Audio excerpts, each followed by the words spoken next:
오늘 우리에게 주시는 하나님의 말씀은 신약성경 요한복음 14장 25절에서 31절의 말씀입니다. 요한복음 14장 25절에서 31절의 말씀, 신약성경 173페이지입니다.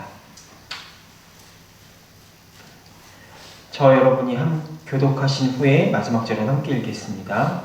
내가 아직 너희와 함께 있어서 이 말을 너희에게 하였거니와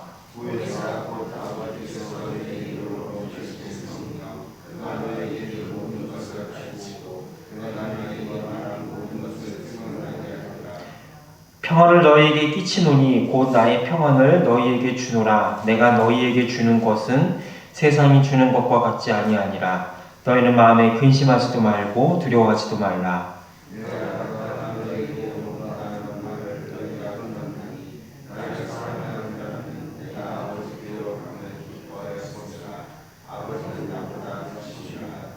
이제 일이 일어나기 전에 너희에게 말한 것은 일이 일어날 때에 너희로 믿게 하려 함이라.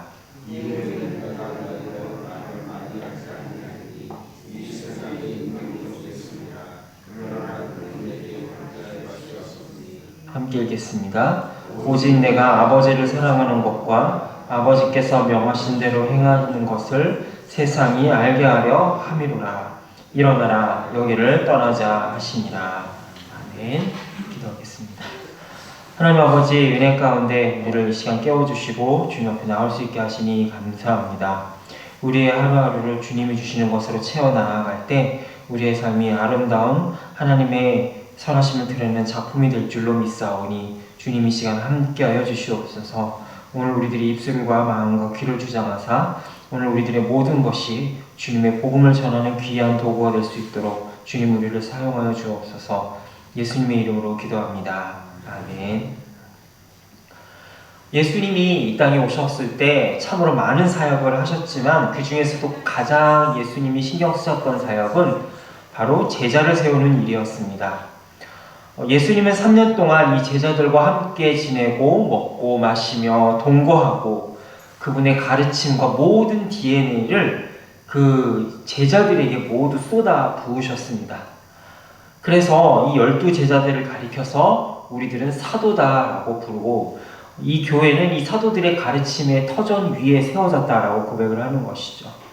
그래서 이러한 예수님의 사역의 원리를 많은 교회들이 본받아서 일정한 수의 성도들을 모집하여서 집중적으로 가르치고 훈련하는 제자훈련 사역을 지금도 이어나가고 있음을 우리는 보게 됩니다. 예수님은 자신에게 주어진 이 3년의 공생애를 왜 이렇게 제자들에게 집중적으로 투자할 수밖에 없었던 것일까요? 그것은 예수님이 언제나 이들 곁에 계실 수는 없었기 때문입니다. 온 세상을 위한 어린 양으로 오신 예수님은 이제 곧 십자가에 매달려 죽으셔야만 했습니다. 그렇게 예수님은 제자들을 떠날 수밖에 없었던 것이죠. 그런데 이런 예수님과 제자들과의 이별은 단지 십자가 죽음이 전부가 아니었다는 사실을 우리는 알고 있습니다. 예수님이 제자들을 떠나셔야만 했던 이유, 그것은 마치 우리가 사랑하는 사람들을 죽음으로써 이별하는 것과 마찬가지로 예수님이 대적자들에게 붙잡혀 죽임을 당해야 하는 그런 가련하고 슬픈 이유가 전부가 아니었다라고 하는 사실이죠. 바로 우리가 알고 믿고 고백하고 있는 것처럼 예수님은 그 모든 수치와 죽음을 이기시고 3일 만에 부활하셨기 때문입니다.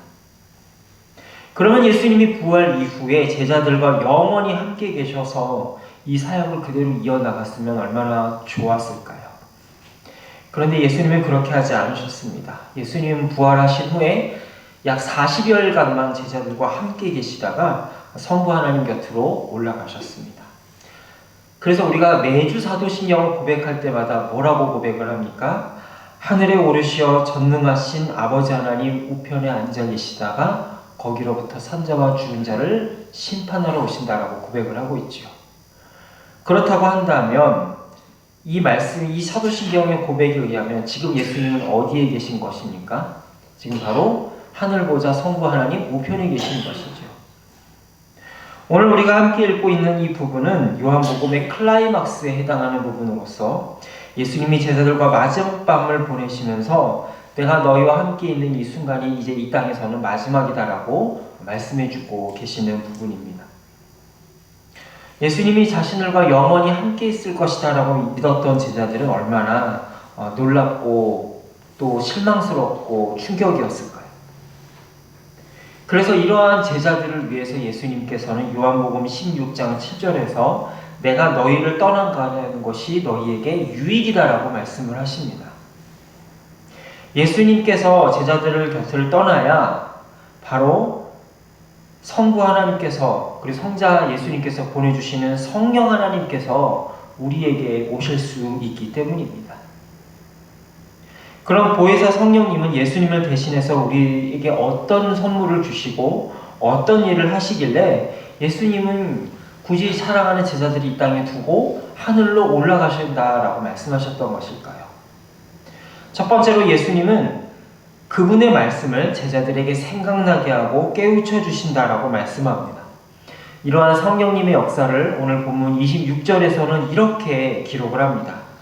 보혜사 곧 아버지께서 내 이름으로 보내실 성령 그가 너희에게 모든 것을 가르치고 내가 너희에게 말한 모든 것을 생각나게 하리라 라고 말입니다. 우리는 복음서에서 예수님이 제자들에게 많은 말씀을 하셨지만 제자들은 그 말씀을 이해하거나 받아들이지 못한 모습을 우리는 종종 보게 됩니다. 특별히 예수님께서 자신이 모든 이들을 위해 십자가에서 죽어야만 한다. 그리고 3일 만에 다시 살아날 것이다 라고 말씀하셨을 때 제자들은 그 말씀을 도무지 이해할 수가 없었습니다. 이해하지 못할 정도가 아니라 아예 들으려고도 하지 않았다는 것을 보게 되지요. 그래서 막상 그 예수님이 수많은 경고와 말씀을 통해서 예고를 해주셨음에도 불구하고 막상 예수님께서 돌아가셨을 때 제자들은 어떻게 됐습니까? 충격에 빠져서 도망가기에 바빴던 것이죠. 왜 이들은 예수님의 말씀을 들었음에도 불구하고 그 예수님 곁을 다 떠나갈 수밖에 없었을까요? 그 들은 말씀이 무엇을 의미하는지, 왜 이런 말씀을 하시는지 받아들이고 이해하지 못했기 때문입니다. 그런데 이 모든 폭풍과 같은 일들이 지나가고 마가의 다락방에 성령님이 임하셨을 때 그들은 비로소 예수님의 죽음의 의미를 온전히 깨닫게 되었습니다. 예수님은 결코 연약하거나 힘이 없거나 세상 권세자들에 의해서 짓눌려 돌아가신 것이 아니라 자기가 스스로 자신의 목숨을 모든 이들을 위해서 내어 던지셨다는 것을 제자들은 깨닫게 되었던 것이죠. 그래서 오늘의 본문 30절에 보면 뭐라고 말씀하고 있습니까? 세상 임금이 이제 나와 우리들에게 오겠지만 그는 내게 관계할 것이 없으니 라고 말씀하시죠. 무슨 말씀입니까? 지금 좀 있으면 세상 임금들에게 붙잡혀가지고 고난을 당하실 텐데 그 세상 임금이 내게 관계할 것이 없다는 말이 무슨 말씀인가요?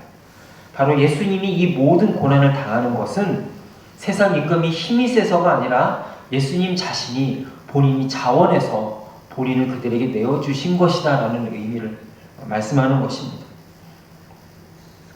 예수님은 아까도 말씀드렸던 것처럼 이 땅에서 많은 사역을 하셨습니다. 병자를 고치고 배고픈 자를 먹이고 외로운 자를 치유하시고 많은 일들을 하셨습니다.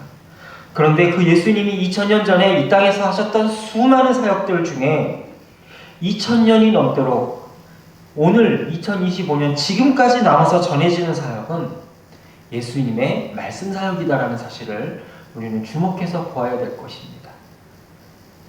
우리는 예수님이 복음서의 모습을 볼 때 치유의 기적을 굉장히 높게 먼저 보게 됩니다. 그리고 오병이어의 사건과 수많은 기적을 보면서 그것이 먼저 예수님의 가장 큰 사역인 것처럼 우리의 눈에 들어오게 됩니다. 그런데 치유 사역과 온갖 기적은 그 당시로서는 위대하게 보였을지라도 그것은 일시적이고 한 번뿐이었다라는 사실입니다.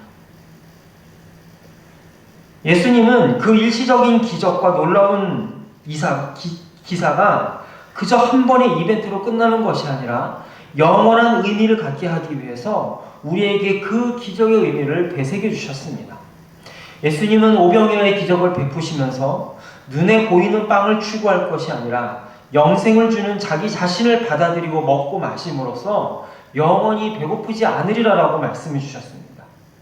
우물가에 앉아서 외롭게 물을 깃는 여인에게 영생하도록 솟아나는 샘물이 나에게 있다라고 말씀하심으로써 예수님 자신이 생명수 샘물 되신다라는 사실을 말씀해 주셨습니다. 2000년 전에 오병이어에는 단 한순간뿐이었습니다. 그 빵을 먹고 그 물고기를 먹은 사람은 그 당시에는 잠깐 배불렀지만 또 육신의 배는 고파질 것입니다. 그런데 그 기적을 통해서 우리에게 주신 그 예수님의 말씀은 영원토록 이어지고 이어져서 오늘 우리들에게까지 이어지고 있는 것이죠. 그리고 성령님께서는 이 모든 사역을 가능하게 해주시는 분이시다라는 사실입니다. 2000년 전에 남기신 그 예수님의 말씀이 그저 성경에 기록된 활자로서가 아니라 오늘 우리들의 심령 가운데 살아 역사하시는 생명의 양식이요 생명의 물로서 영생수로서 역사하도록 우리들에게 함께 하시는 분이 바로 지금도 우리 곁에 함께 하셔서 역사하시는 보혜사 성령님이다라고 하는 사실입니다. 그래도 불안해하고 믿지 못하는 제자들에게 예수님은 오늘 본문 27절에서 이렇게 말씀하십니다. 평안을 너희에게 끼치노니 곧 나의 평안을 너희에게 주노라. 내가 너희에게 주는 것은 세상이 주는 것과 같지 아니하니라. 너희는 마음에 근심하지도 말고 두려워하지도 말라라고 말씀하십니다. 성령님의 임재는 단순히 우리에게 정서적인 위안을 주는 립서비스도 아니고 인간적인 마인드 컨트롤이 아니라는 사실을 주님은 우리들에게 분명하게 알려주고 계십니다. 성령님의 임재는 바로 이 하나님께서 우리와 영원히 함께하겠다라고 약속하신 바로 그 임마누엘의 약속의 실천이다라는 사실을 주님은 우리들에게 분명하게 알려주고 계십니다. 따라서 성령의 임재는 우리들의 기분이나 감정 혹은 컨디션에 의해 좌우되지 않습니다. 연약한 우리들은 성령님의 임재를 어떤 신비로운 감정이나 어떤 신비로운 황홀경 혹은 뜨거운 기도와 찬양 가운데 나의 느낌으로 확인하고 싶어하는 경향이 강합니다.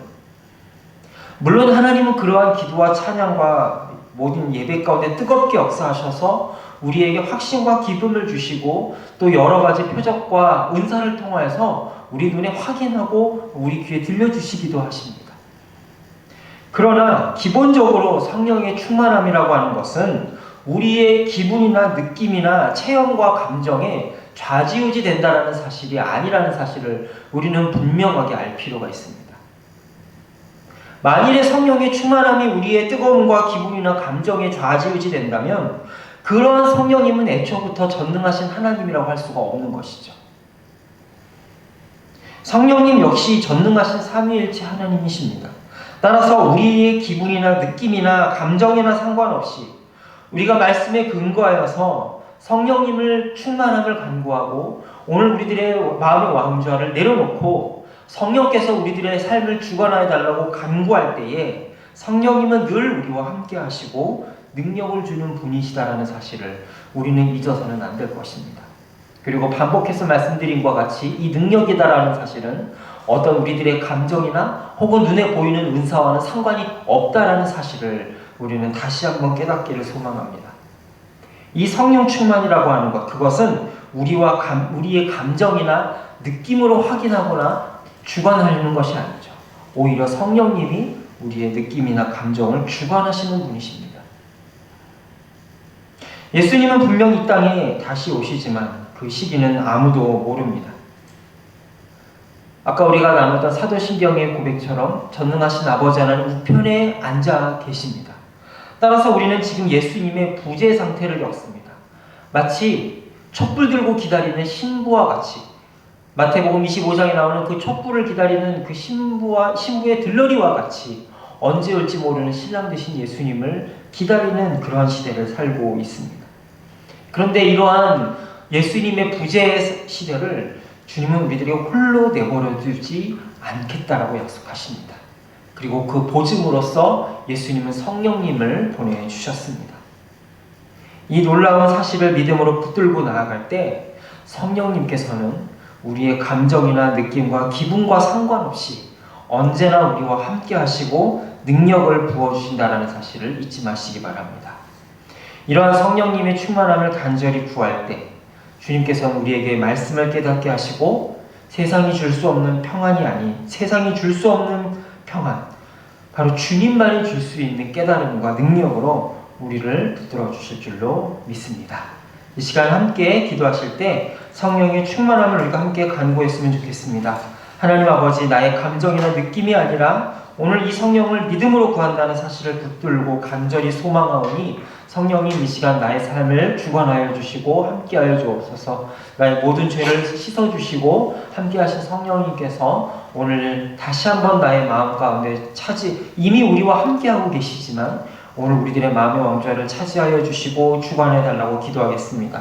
또한 우리가 또 선교사님들을 위해 기도할 때 우리가 성령님을 의지함으로 능력 있는 사역 감당하게 해주시고 또 우리의 다음 세대들 자녀들이 이 성령님의 역사와 함께 하심을 굳건히 믿음으로 바라보게 해달라고 함께 합심하여 기도하겠습니다. 기도합니다. 하나님 아버지, 이 시간 성령님의 충만하심과 능력을 간절히 소망하며 기도합니다. 아버지 하나님, 특별히 아버지 하나님, 이 시간 주님께서 하신 말씀들과 약속들이 성령님을 통하여서 오늘 우리에게 생각나게 해주시고 기억나게 하시며 하나님 아버지 앞에 붙들고 나아갈 수 있는 능력을 더하여 주시옵소서. 간절히 소망하며 아버지 앞에 나아갈 때에 아버지 하나님, 주의 말씀, 살아있는 말씀으로 주님 우리들에게 기억나게 하시고 생각나게 하시며 아버지 하나님, 우리들의 삶이 언제나 성령님의 인도 아래 붙잡혀 있음을 믿음으로 구할 수 있도록 주님 인도해 주시옵기를 소망하며 기도합니다. 아버지, 때로는 우리들의 연약함과 부족함으로 인하여서 아버지 보이는 표적을 구할 때가 있지만 그러나 그러한 보이는 표적과 상관없이 이미 주님은 우리와 늘 함께 하심을 믿음으로 붙잡게 해 주옵소서. 이 귀한 진리를 우리 선교사님들과 다음 세대들이 하나님 아버지 앞에 아버지 능력 있게 그 사역을 감당하게 하시고 하나님 우리에게 주신 그 하나님의 능력을 다음 세대들도 경험함으로써 아버지 정말로 아버지의 마음이 자녀에게 전해지고 또 자녀의 마음이 아버지에게 전해지는 놀라운 하나 되는 역사가 일어나게 하여 주옵소서. 좋으신 하나님 아버지, 우리는 비록 눈으로 예수님을 볼 수 없지만 성령님이 함께 하심으로 예수님을 만날 수 있음을 고백합니다. 비록 우리와 눈과 귀에 들리지 않고 느껴지지 않는다 할지라도 주께서 언제나 우리와 함께 하겠다고 약속하셨사오니 그 약속을 붙들 수 있는 믿음의 눈을 열어주옵소서. 그래야 날마다 성령 충만을 간구함으로 능력 있게 살아가는 우리 모두가 되게 하여 주옵소서. 언제나 우리와 함께 하시는 임마누엘의 예수 그리스도의 이름으로 기도합니다. 아멘. 하늘에 계신 우리 아버지의 이름을 거룩하게 하시며 아버지의 나라가 오게 하시며 아버지의 뜻이 하늘에서와 같이 땅에서도 이루어지게 하소서. 오늘 우리에게 일용할 양식을 주시고 우리가 우리에게 잘못한 사람을 용서하여 준 것 같이 우리 죄를 용서하여 주시고 우리를 시험에 빠지지 않게 하시고 악에서 구하소서. 나라와 권능과 영광이 영원히 아버지의 것입니다. 아멘.